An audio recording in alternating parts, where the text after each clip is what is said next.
ওটা বৃষ্টি বলে মনে হচ্ছে, কিন্তু গুড মর্নিংটা এত রাতে ওই মেয়েটার সঙ্গে এখানে কি করছে?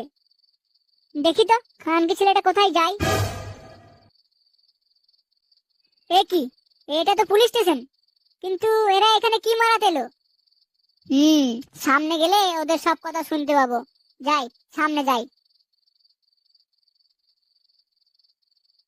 সোনা, তুমি এখান থেকে একলা একলা বাড়ি যেতে পারবে তো? হ্যাঁ হ্যাঁ, একদম কাপড়টা দিয়ে আরামসে চলে যেতে পারবো, কেউ কিছু করতে পারবে না। তবে কি জানিস, আমার না ওই দিলীপকে একদম বিশ্বাস নেই।